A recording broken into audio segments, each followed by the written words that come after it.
So awo nga tuvuddewo ndowooza kati abayimbi mubitegedde. Atukwaneko nnyoko wali katono ku kyamu mwami Angel Sekandi yavuddeyo n'agamba ennyimba ezisinga yaziwandiika. Simanyi oba ekyo wali okimanyiiko oba wakitegedde awo mawulire naawe.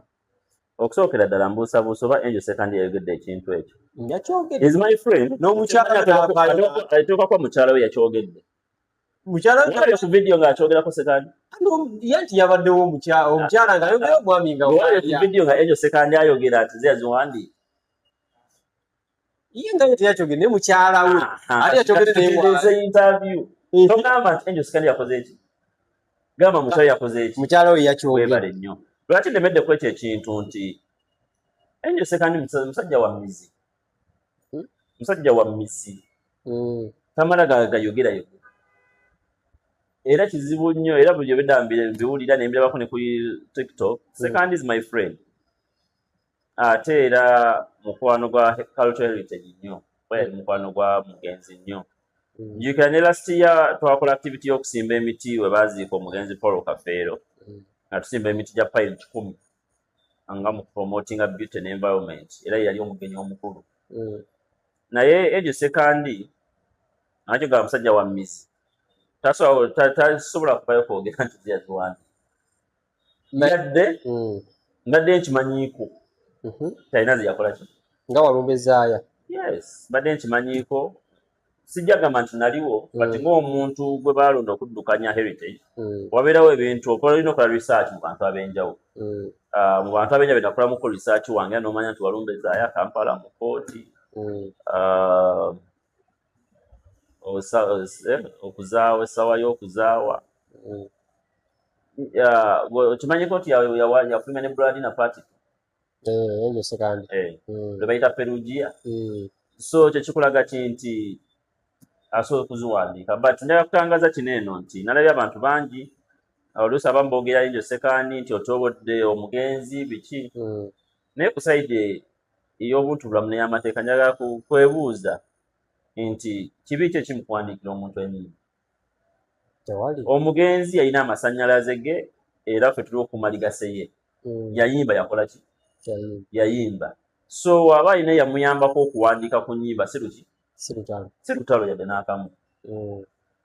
Ne president abeera ne ba king maker nti mumulaba muntu kutula ku ntebe kufuga ggwanga naye nga si ye yeeteekako. That's why katono okujja kwebuuza like otandika okulaba abantu abagamba lwaki muzeeyi afiira ku Haji Moses Kigongo afiira ku Muzesaali. Simanyi contribution gye baamuwa naye just mpaamu gundi nti abantu abamu si lutalo wabanga Angel Sekandi yawandiikira omugenzi. Naye credit ebayiye ate era tekiina nawadde wekikoleza oba wekikoseza kitiibwa kya mugenzi. Mugenzi yayimba ebyo bye yayimba. We enjoy the lyrics, we enjoy his legacy. Tekyo kikola ki? Teri kyekimuggyako. So wabanga yayimba yakikolera obulungi ate neyawandiika yatukola obulungi. So mu byonna tulina ku appreciating abantu batuwa good music which is edutaining. Kigambibwa nti nno waliwo abantu abamu abatandise okwesolosa ku ttaka mugenzi kwe yaziikibwa era baagala oddikula.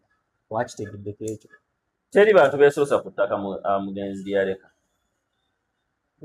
Tebaliyo. Gundi abaana njagala ntera nnyo okwogera kino eno nti fe abamu abakolagana ne estate eyo twogera nnyo amateeka tegwogera. Era ndowooza abaana be tumanyi waliwo Swazi, waliwo Nagawa, waliwo Dube, waliwo Simon. Nerimitinga nnyo ku mateeka tegaŋŋamba. Sijja commentinga ku birala. Naye abaana bagenda mu kooti last year ne bafuna the letters of administration. Era baazifuna ne baziwa Nagawa ne Swazi. Mu mateeka an administrator has powers administer the estate. Era abaana bakirabanga tebasobola kugyawo ttaka mutaata waabwe yakola ki? Ne bagazeetinga acres ez'ekijja zibeerewo nga zikola emirimu gyaki gyekijja babeera balitunze ebisigadde of course era ng'ebintu by'omugenzi aba beneficial mugabana temmanyi watayina ntira ne bakola ki ne bagabanya ebyabwe kati problem abannayuganda gye tulina nti wosanga oli ng'agabanya ekintu kya taata oba maama we waba ayagadde okitunda lutalo kati soosanga we n'atunda ekiki si lutalo naye one thing I know nti estate y'omugenzi ekwatagana ne badimisweta nga bwe badistributinga ettaka ly'ekijja teri gye ligenda weeriri n'awaka basigazaawo tewali wagenda ttundwa era ne basalawo ebintu ebyo bitambule bizimbibweko bizimbibweko future developments ezandibadde ng'okuteekawo Paul Kafero Museum nti promoting Kadonkam music nti omuntu asobola okukeera ne bateeka Kadonkam music school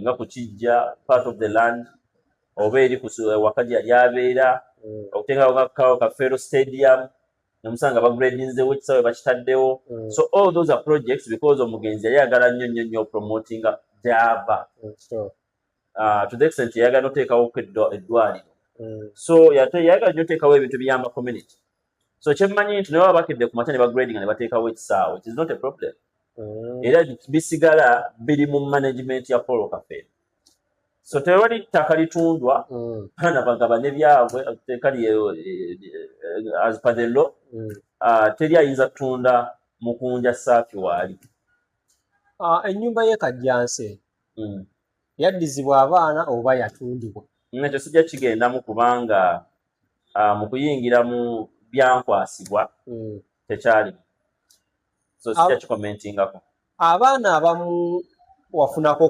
kwogerezeganyako nabo kuba kigambibwa mbu Swazi abaana bayogeddeko Nagawa n'abalala baneeno ate balina obuyinza bungi nnyo nti nno abalala babasenza luti abalala baliwa abaana abalala b'omugenzi abaliwa nkugambye ebigambo bino nti njagala nnyo okuwa amateeka ekitiibwa so benjogeddeko njogeddeko abamateeka benzikiriza amateeka abalina obuyinza njogeddeko abamateeka okusa ku mateeka nti ganzikiriza okwogera kwabo